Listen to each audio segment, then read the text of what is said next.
Hello, friends. I'm Robert Card. I'm a member of Manchester and Warrington Area Meeting, and I'm currently serving as Clerk of Meeting for Sufferings. Joining me on the stage is Elizabeth Allen, a member of South East Scotland Area Meeting, who is currently serving as the Assistant Clerk. I'd like to start by saying thank you, friends. I am so grateful for this opportunity to have served you.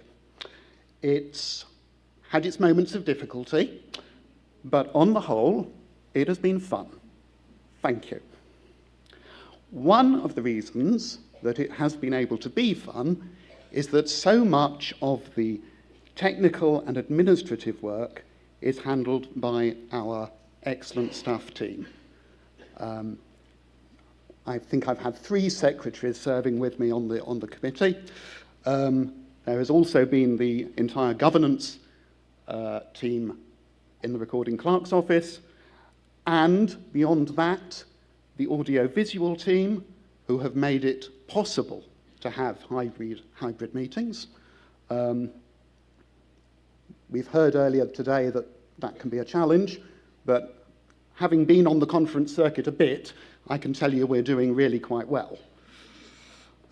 And beyond that, the hospitality staff who keep us fed and watered. I have probably left out loads more, but we are so supported.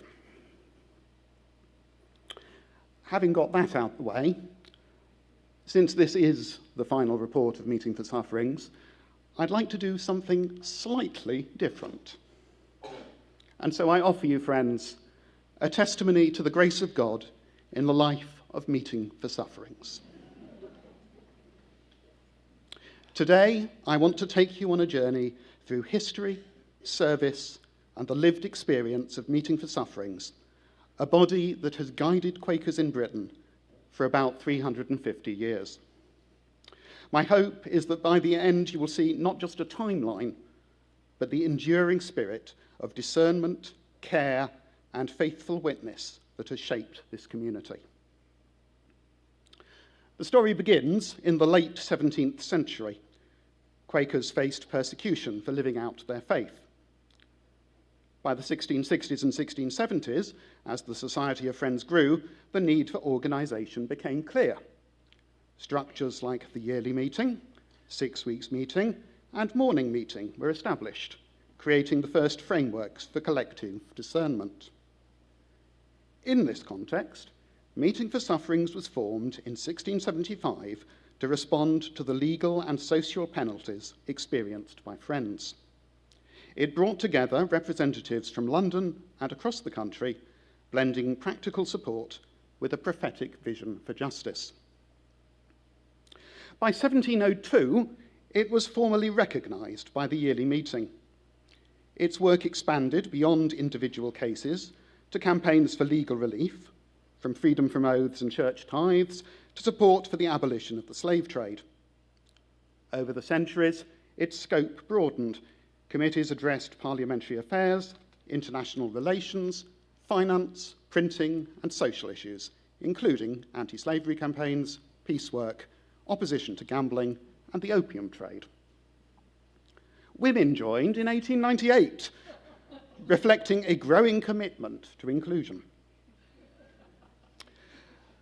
The 20th century brought further change. The morning meeting was dissolved in 1901, transferring responsibilities to Meeting for Sufferings. Administrative reforms in 1965 established it as the central body acting on behalf of the Society between yearly meetings, coordinating the work of Friends across Britain. By the early 21st century, Meeting for Sufferings connected local meetings with national and international structures. Representatives from area meetings, central committees, and trustees met regularly, combining worship with business, discernment with decision-making, always rooted in care for Friends and faithful witness to the world. In 2025, its final full year, the meeting met 4 times, including a residential weekend at Highley in Hertfordshire. Friends reflected on contemporary challenges, arrests for non-violent direct action, climate campaigns, and protests at arms fairs. Legal changes, including the Police Crime Sentencing and Courts Act 2022 and the Public Order Act 2023, prompted deep reflection.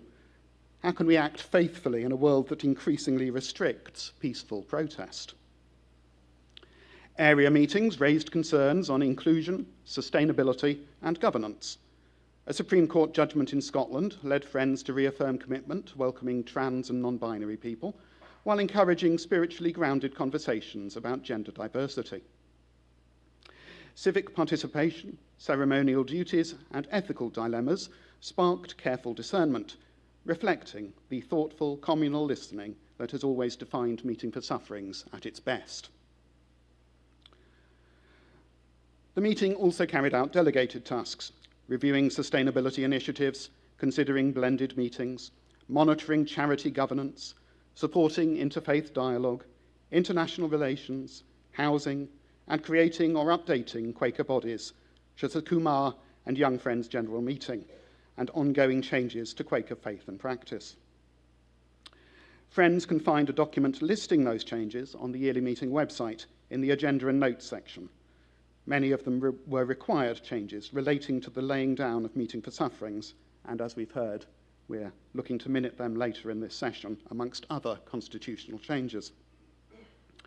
Throughout, Friends remained grounded in worship, engaging in reflective dialogue that balanced hearts and minds. As we approach the laying down of Meeting for Sufferings in 2026, it is worth reflecting on its story. From responding to persecution, campaigning for legal and social justice, to contemporary advocacy for climate, inclusion, and non-violent protest. The meeting has connected local and national communities, upheld spiritual and ethical principles, and nurtured discernment alongside action. Its final gatherings remind us that the life of the society is not bound to a single structure. Even as Meeting for Sufferings ends, the networks, principles, and practices it fostered will continue through yearly meeting and the wider Quaker community. The spirit that has guided it for centuries lives on in the worship, discernment, and faithful action of all Friends. In closing, the story of Meeting for Sufferings is one of adaptability, courage, and spiritual integrity. Faith is lived in action, in advocacy, in discernment, and in holding the community together through challenge and change. Its final year testifies to the enduring commitment of Friends to peace, justice, and truth. May we carry its lessons, networks, and witness into every meeting, every action, and every aspect of our Quaker life.